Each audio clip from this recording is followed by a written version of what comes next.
بسم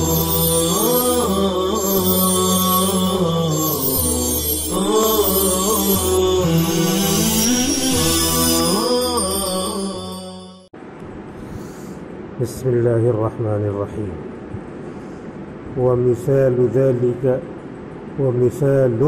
لذلك ما أخرجه البيهقي في السنن الكبرى في المجلد الرابع على صفحة 16 و300، والذهبي في سير أعلام النبلاء من طريق محمود بن آدم المروزي قال حدثنا سفيان بن عيينة عن جامع بن أبي راشد عن أبي وائل قال حذيفة لعبد الله يعني ابن مسعود رضي الله عنه عكوفا بين دارك ودار أبي موسى، وقد علمت أن رسول الله صلى الله عليه وسلم قال لا اعتكاف إلا في المسجد الحرام، أو قال إلا في المسجد الثلاثة. فقال عبد الله لعلك نسيت وحفظت. قلت محمود بن آدم صدوق إلا أنه قد تفرد برواية هذا الحديث عن ابن عيينة مع كثرة أصحابه وتوافرهم، ولم يشاركوه في رواية هذا الحديث عنه، فلا يظن أن ابن عيينة قد ظن بهذا الحديث عن أصحابه، أو أن هممهم فترت وهمة محمود بن آدم قويت فسمعه ولم يسمعوه، خصوصا مع ما في متنه، بل أيضا سنده من حيث الرفع من نكارة، مع ما في سنده من حيث الرفع من نكارة. اور اس کی مثال وہ حدیث ہے جس کو امام بیہقی رحمۃ اللہ علیہ نے سنن کبریٰ میں تحریر فرمائی ہے، جلد نمبر 4 صفحہ 316 پہ، اور امام ذہبی رحمۃ اللہ علیہ نے سیر اعلام النبلاء میں 15، 17، 18 من طریق محمود ابن آدم المروزی، محمود ابن آدم مروزی کی سند سے کہتے ہیں کہ ہم سے بیان کیا سفیان ابن عیینہ نے از جامع ابن ابی راشد، از سے ان جامع ابن ابی راشد سے نقل کیا ہے سفیان ابن عیینہ رحمۃ اللہ علیہ نے، اور جامع ابن ابی راشد نے نقل کیا ہے ان ابی وائل، از ابو وائل سے قال، یہ کہتے ہیں کہ حضرت حذیفہ نے کہا عبداللہ سے، یعنی ابن مسعود، عبداللہ ابن مسعود سے رضی اللہ عنہ، عکوفاً بین دارک و دار ابی موسیٰ، اعتکاف کرتے ہوئے تیرے گھر کے درمیان اور ابو موسیٰ گھر کے درمیان.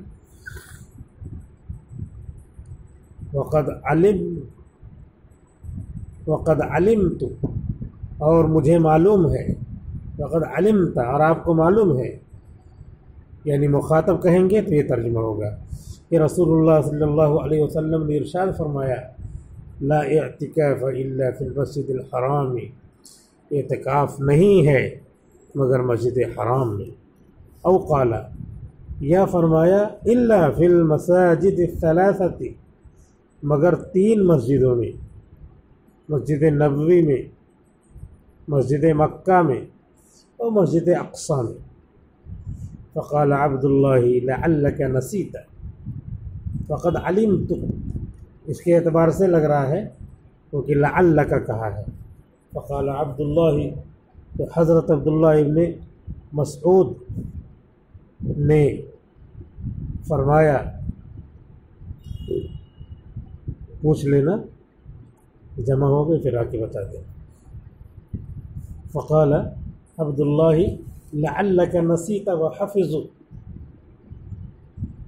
حضرت عبداللہ ابن مسعود نے فرمایا کہ شاید تم بھول گئے ہو اور انہوں نے یاد رکھا ہے، اور دوسرے حضرات محدثین صحابہ نے یاد رکھا ہے۔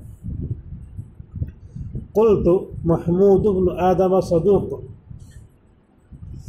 میں نے کہا، میں کہتا ہوں کہ محمود ابن آدم صدوق ہے، الا انه قد تفرد بروایت هذا الحدیث، مگر انہوں نے اس حدیث کو نقل کرنے میں انفرادیت اختیار کی۔ سادہ سا ترجمہ کر لیں، لیکن اکیلے انہوں نے یہ حدیث نقل کی، زیادہ اردو چھانٹنے کی ضرورت نہیں ہے۔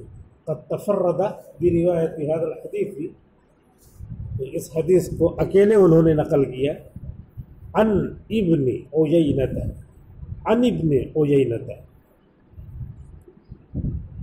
سفیان ابن عیینہ رحمۃ اللہ علیہ سے، مع کثرت اصحابہ، ان کے شاگردوں کی کثرت کے ساتھ اور ان کے وافر مقدار میں ہونے کے ساتھ، توافر دونوں کے ایک معنی ہے، کثرت اصحابہ و توافرہ، مع کثرت اصحابہ و توافرہ، ان کے شاگردوں کی کثرت اور وافر مقدار میں ہونے کے ساتھ، ولم یشارکوہ، اور ابن عیینہ کے تمام شاگرد ان کے ساتھ شامل نہیں ہیں، فی روایت هذا الحدیث، فی روایت هذا الحدیث عنہ، اس حدیث کی روایت میں ان سے، اس حدیث کی روایت میں ان سے، فلا یظن، تو گمان نہ کیا جائے، ان ابن عیینہ قد ظن، کہ ابن عیینہ نے بخیلی سے کام لیا، ظن یا ظن معنی بخل کرنا، کہ ابن عیینہ نے بخیلی سے کام لیا بہذا الحدیث، اس حدیث کے تعلق سے، ان اصحابہ، اپنے شاگردوں سے، اکیلے صرف محمود ابن آدم کو چپکے سے آ کے بتایا، یہ سن لو، کسی کو بتانا نہیں، اور تم کو اکیلے بتاتا ہوں، قد ظن ولا یظن، تو گمان نہ کیا جائے کہ ابن عیینہ نے قد ظن، بخل سے کام لیا اس حدیث کے سلسلے میں اپنے شاگردوں سے، او ان ہممہم فطرت، یا ابن عیینہ کے تمام شاگردوں کی ہمتیں پست ہو گئی، اس حدیث کو نہیں بیان کیا، سب سوتے رہے، ان ہممہم فطرت، کہ ان کی ہمتیں پست ہو گئی، وہمت محمود ابن آدم قویت، اور محمود ابن آدم کی ہمت بہت مضبوط تھی، ہر جگہ دوڑ دوڑ کے حدیث بیان کر رہے تھے، اور بقیہ لوگوں نے نہیں بیان کیا، سب سوتے تھے، ایسا عقلاً نہیں ممکن ہے۔ فَسَمِعَهُ وَلَمْ يَسْمَعُهُ، تو یہی اکیلے سن پائے اور بقیہ شاگرد لوگ سن بھی نہیں پائے، سن نہیں پائے تو بیان نہیں کیا، خصوصاً مع فی متنہ، بالخصوص اس کے ساتھ جو متن میں ہے، لا اعتکاف الا فی المسجد الحرام، بل ایضا فی سندہ من حیث الرفع، بلکہ سند میں بھی ہے رفع کی حیثیت سے، یعنی مرفوع، اس کو وہاں تک پہنچانا، حضور تک پہنچانا، من نکارۃ، اس کا منکر ہونا۔ یہ پورا ترجمہ ہوا اوپر سے لے کر کے، یہ بتایا ہے کہ راوی کبھی صدوق ہوگا، لیکن جس سے نقل کر رہا ہے اس کے معتبر اور ثقہ ہونے کے باوجود اس کے دوسرے تمام شاگرد حدیث نہیں نقل کر رہے، جیسے سفیان بن عیینہ ثقہ اور محمود بن آدم صدوق، ثقہ سے تھوڑا نیچے درجہ صدوق، ایک حدیث نقل کر رہے ہیں لا اعتکاف الا فی المسجد الحرام اور یا الا فی المسجد الثلاثہ فی المساجد الثلاثہ، یہ نقل کر رہے ہیں، اکیلے یہی نقل کر رہے ہیں۔ سفیان بن عیینہ کے بے شمار شاگرد ہیں، اس میں سے کسی نے نقل نہیں، تو ظاہر سی بات ہے کہ ان کی حدیث کیا ہو جائے گی؟ منکر ہو جائے گی۔ ثقہ سے اکیلے نقل کریں اور ثقہ کے بقیہ تمام شاگرد وہ حدیث نقل نہ کریں، تو صدوق ہونے کے باوجود بھی ان کی حدیث کیا ہو جائے گی؟ منکر ہو جائے گی۔ یہاں پہ یہی بیان کرنا مقصد۔ الحدیث الشاذ تعریفہ هو ما خالف فيه الموصوف بالضبط من هو أضبط منه أو من فرد به من لا يحتمل حالة قبول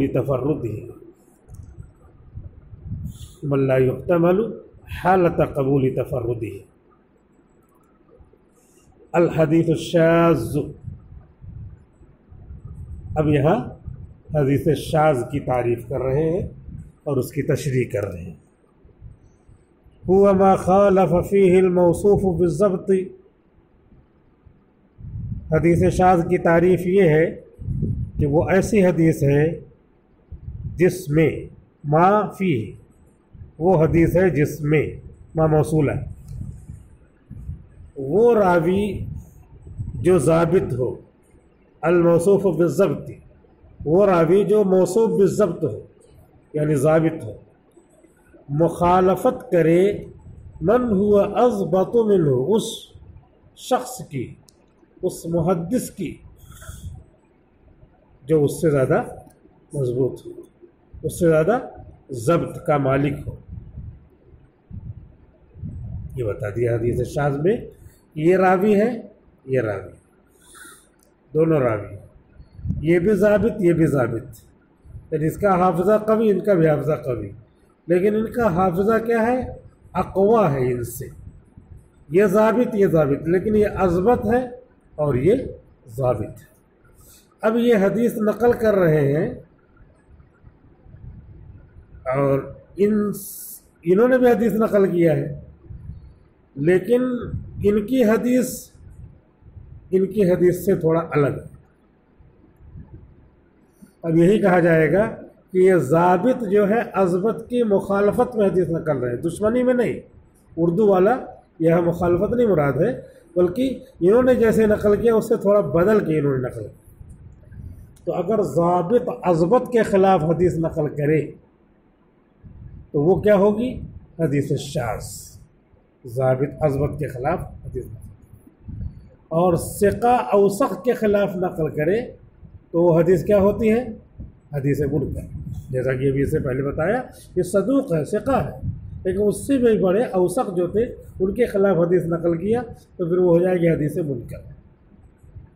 یہی دونوں میں فرق رہے گا۔ اس سے پہلے آیا ہے حدیث منکر کہ ضعیف راوی اکیلے حدیث نقل کرے یا قوی اقوا کے خلاف حدیث نقل کرے، ثقہ اوثق کے خلاف حدیث نقل کرے، او ما یخالف به من ہوا او اقوا منہ، اور یہاں پہ کیا ہے؟ ضابط ہے، اضبط کے خلاف حدیث نقل کرے، یہاں ضبط ہے اور وہاں عدالت ہے۔ او من فرد به من، یا اکیلے نقل کرے اس حدیث کو وہ شخص جس کے